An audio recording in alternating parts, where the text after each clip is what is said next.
Here it is arriving, second vehicle, so there's two here. Let's just drive that.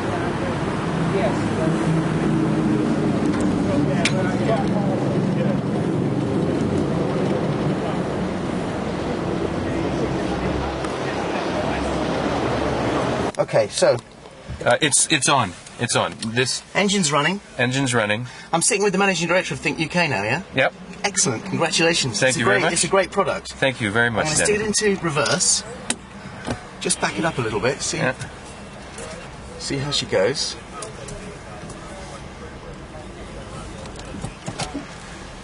And let's get... Oh, I feel she's rolling forward already a little bit.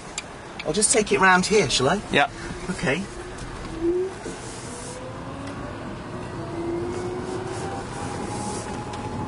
Feels very smooth. Very smooth. It feels car-like, which is very exciting, actually. Yeah, well, it is. It's very much a real car. I mean, it's type certified to operate on highways like any other car. It goes through the same process of certification that any other real car does. Crash tests, all the tests, the electric tests, everything that you get and tested in a real car for certification on highway use is the same set of tests that this car goes through. Okay, we're talking about an 8-hour charge time. Sorry, that's okay. Used to the brake. Yeah, there it is. Yeah. We're talking about an 8-hour charge time on the. Can you just partially charge the battery, or is it just an 8-hour charge time? No, you can partially charge the battery. In fact, most commuters in this city will be driving on average less than 10 miles a day. Yeah. So you can top up your charge with maybe an hour or a couple of hours at the end of the day. Very rare would you have to use all 125 miles in the range of the battery. Okay, that's good. There was a question over that, so that's good to hear. I drive a G-Wiz. Okay. And I drive it. It's got a 35-mile range, really, on a good run. And I'm getting 3 charges a week. I mean, I'm doing 5-mile journeys each way, and I only need to charge it a bit. It's not all the time. When my wife uses it, we'll top it up, and it kind of works. So hearing that this has got a 125-mile range, suddenly it gives you options on driving these cars all over the place. Let me just try these brakes, so bear with me. Yeah. Yeah, good. So you've got you've got, in terms of safety features, you've got airbags, ABS brakes, 3-point tension seat belt, side impact bars. The frame is designed to absorb energy and to distribute the energy in a collision away from the cockpit, away from the driver and passenger. So it's been very successfully crash tested and actually outperforms the performance criteria set by Ford when they first designed this car. And you're planning on giving it an NCAP rating in the way that a normal car will work. So it's no longer we're no longer talking quadricycles. No, not a quadricycle. But let me just clarify the NCAP issue. NCAP is not required for type certification of a car. The process to type certify a car is called homologation, and that process obviously requires crash tests. But NCAP is a distinct entity on its own, and is a rating agency, but is not an agency that is required to pass to type certify a car for road use. Okay.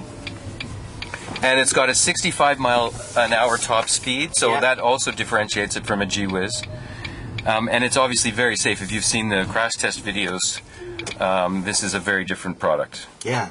It's the first question everyone here is asking. They're walking around the vehicle and they're saying, is it safe?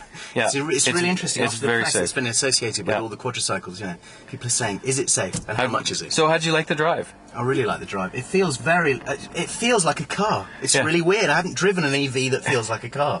And this one does. It's very refined, it's smooth.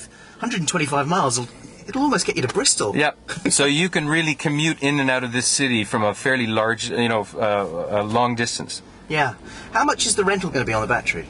It's going to be just over £100 a month. Okay. Right? So if you take a look at what the benefits are to owning, the ownership cost, or the total cost of ownership and the benefits associated with that, if you're not paying congestion charge, you're not paying road tax, you're paying less for insurance, you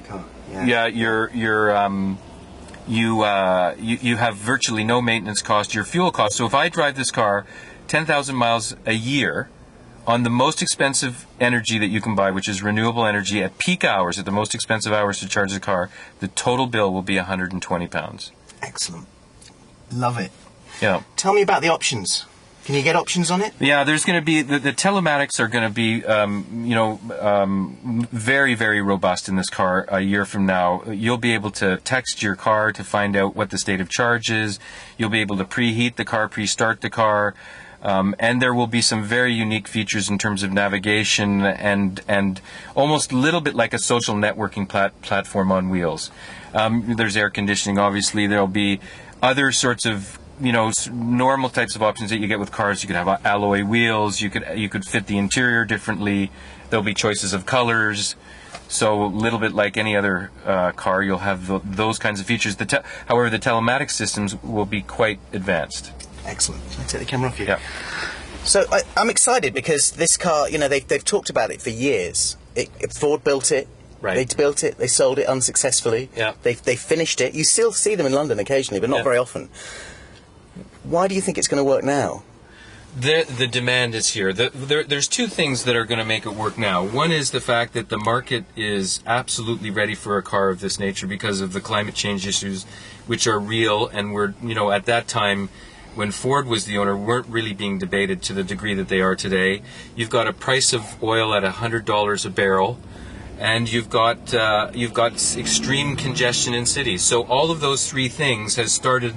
The regulators have actually started to react now, and this city, amongst all cities in the world, has become one of the most progressive in terms of enacting some very progressive legislation. So those incentives, along with the set of the current economics of energy and with the climate change issues, make this an absolutely right market for Think and this car. Excellent. I wish you the best of luck with it. Thank you very much. It's very exciting.